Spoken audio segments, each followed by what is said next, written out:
Hi ಎಲ್ಲರಿಗೂ ನಮಸ್ಕಾರ. ನಾನು ಅಶ್ವಿನಿ, ಬಾಗಲಕೋಟೆ ಜಿಲ್ಲೆಯ ಬನಹಟ್ಟಿ ತಾಲೂಕಿನಿಂದ ಮಾತನಾಡ್ತಿದ್ದೀನಿ.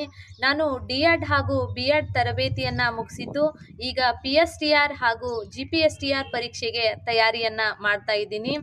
ಅದಕ್ಕೆ ಎಲಿಜಿಬಿಲಿಟಿ ಟೆಸ್ಟ್ ಆಗಿರ್ತಕ್ಕಂಥ TET ಪೇಪರ್ 1 ಪೇಪರ್ 2ನಲ್ಲಿ ಉತ್ತಮ ಅಂಕಗಳನ್ನು ಸ್ಕೋರ್ ಮಾಡಿದ್ದು ನನಗೆ ಖುಷಿ ವಿಚಾರ. ಇದಕ್ಕೆ ಕಾರಣ ಉದಯ ಸ್ಟಡಿ ಸರ್ಕಲ್ ಯೂಟ್ಯೂಬ್ ಚಾನಲ್ ಅಂತ ಹೇಳಲಿಕ್ಕೆ ಇಷ್ಟಪಡ್ತೀನಿ. ಅಲ್ಲಿ ಉದಯ್ ಸರ್ ಅಂತೂ ಮಾಡುವ ಪಾಠ ಬಹಳ ಬಹಳ ಗಣಿತ ಕಷ್ಟ ಅಂತ ಅಂದ್ಕೊಂಡಿರ್ತೀವಿ, ಅದನ್ನು ಬಹಳ ಸುಲಭವಾಗಿ ಸರಳವಾಗಿ ನಗುತ್ತಾ ಪಾಠ ಮಾಡ್ತಾಯಿದ್ರು. ಅದು ಬಹಳ ಖುಷಿ ಕೊಡ್ತಾ ಇತ್ತು ನಮ್ಗೆ. ನಾವು ಬಾಲ್ಯದಲ್ಲಿ ಹೋಗಿ ಸ್ಕೂಲ್ನ್ಯಾಗ ಕುಂತು ಕಲಿಯಾಕತ್ತೀವೇನೋ ಅನ್ನುವಂಥ ಫೀಲ್ ಆಗ್ತಾಯಿತ್ತು.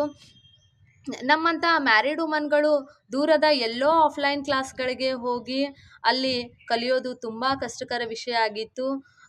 ಆದರೆ ನಮ್ಗೆ ಈ ಉದಯ ಸ್ಟಡಿ ಸರ್ಕಲ್ ಮನೆಯಲ್ಲೇ ಕುಳಿತು ನಾವು ಅದನ್ನು ವೀಕ್ಷಣೆ ಮಾಡಿ ಉತ್ತಮ ಸ್ಕೋರ್ಗಳನ್ನು ಮಾಡಲಿಕ್ಕೆ ಬಹಳ ಹೆಲ್ಪ್ ಆಗೈತಿ ಅಂತ ಇಲ್ಲಿ ಹೇಳಲಿಕ್ಕೆ ನಾ ಇಷ್ಟಪಡ್ತೀನಿ.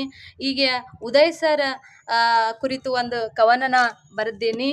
ನಗುವಿನ ನಡುವೆ ಲೆಕ್ಕಗಳ ಮಿಂಚು, ನಗುವಿನ ನಡುವೆ ಲೆಕ್ಕಗಳ ಮಿಂಚು, ಸೂತ್ರದ ಹಿಂದೆ ಅಡಗಿದೆ ಜ್ಞಾನದ ಬೆಳಕು, ಸೂತ್ರದ ಹಿಂದೆ ಅಡಗಿದೆ ಜ್ಞಾನದ ಬೆಳಕು. ಭಯವಾಗಿದ್ದ ಗಣಿತವು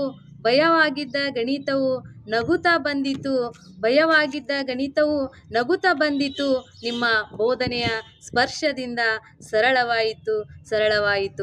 ಸಮೀಕರಣಗಳಲ್ಲಿ ಗಣಿತ ಪಾಠ, ಲಾಜಿಕ್ಗಳಲ್ಲಿ ಜೀವನದ ಪಾಠ, ತಪ್ಪು ಮಾಡಿದರೂ ಧೈರ್ಯ ತುಂಬುವವರು, ಪ್ರಯತ್ನವೇ ಜಯ ಎಂದು ಬೋಧಿಸಿದವರು. ಒಟ್ನಲ್ಲಿ ಹೇಳಬೇಕಾದ್ರೆ ಉದಯ ಸ್ಟಡಿ ಸರ್ಕಲ್ ಒಂದು ನಗು, ಲಾಜಿಕ್, ಜ್ಞಾನದ ಸಂಗಮವಾಗಿದೆ. ಧನ್ಯವಾದಗಳು.